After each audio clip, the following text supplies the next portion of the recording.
করে মেহেরবানি করে আপনারা মাহফিলে চলে আসেন। তখন আল্লাহ পাক জিজ্ঞাসা করবেন, বান্দা বল বল বল দুনিয়ার বুকে কত সম্পদ ছিল, কত টাকা পয়সা ছিল, কত ব্যাংক ব্যালেন্স ছিল, কত টলিকা ছিল।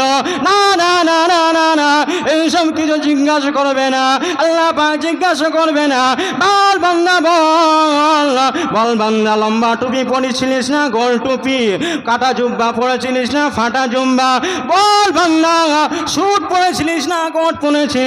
আল্লাহ পাক জিজ্ঞাসা করবে না।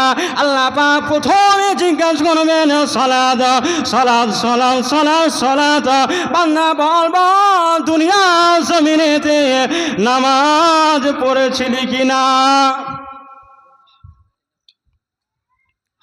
আর দুনিয়া জমিনে যদি নামাজ না পড়ে থাকি হাসরটা বড় কঠিন হবে, ফুলসিরতে পড়টা বড় কঠিন হবে। কেননা আল্লাহ পাক হাসরের ময়দানে হুঙ্কার দিয়ে বলবেন, লিমানিল মুলকুল ইয়াউমা লিল্লাহিল ওয়াহিদিল কাহার লিল্লাহিল ওয়াহিদিল কাহার। ওই দিন আল্লাহ পাক বড় রেগে যাবে, বড় রাগান্বিত হয়ে যাবে, বড় রেগে যাবে। ওই দিন আল্লাহ পাকের নাম হবে কাহার। আল্লাহ পাক একটা নাম আছে রহমান, একটা নাম আছে রহিম, একটা নাম আছে গফুর, একটা নাম আছে কাহার। ওইভাবে রেগে যাবে, ওইভাবে রেগে যাবে। আল্লাহ পাক ফারিস্তাদের অর্ডার করবে, যা যা যা যা ফারিস্তারা, যা যা যা ফারিস্তারা আমার জাহান্নামের শিকলগুলো খুলে দে, আমার জাহান্নামের দরজাগুলো খুলে দে, আমার জাহান্নামের শিকলগুলো খুলে দে। 70,000 জিনজিন দিয়ে ওই জাহান্নামটাকে বাঁধা রয়েছে, 70,000 ফারিস্তারা ধরে রেখেছে।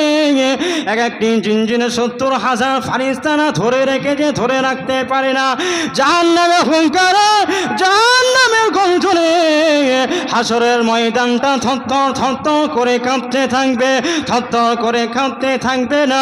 ওই জমিনেতে আদম নবী নামসি নামসি করবে, মুসা নবী নামসি নামসি করবে, ঈসা নবী নামসি নামসি করবে, ইব্রাহিম নবী নামসি নামসি করবে।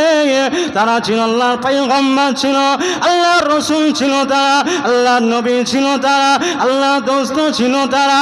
তারাও যদি নামসি নামসি করতে থাকে আমার আপনার কি হবে, আমার আপনার কি হবে। আর যদি দুনিয়া জমিনেতে নবী নবী নবী নবী নবী নবী বলে কাটাতে পারে, আমার চাল চলনে যদি নবী থাকে, আমার লেবাসের মধ্যে যদি নবী থাকে, আমার সংসারের জীবনে যদি নবী থাকে, চিন্তার কোনো কারণ নেই। ওই দিনেতে নবী মুহাম্মদুর রাসূলুল্লাহ সাল্লাল্লাহু আলাইহি ওয়াসাল্লাম আপনাকে জান্নাতের মধ্যে নিয়ে যাবে। বুঝছো কিছু?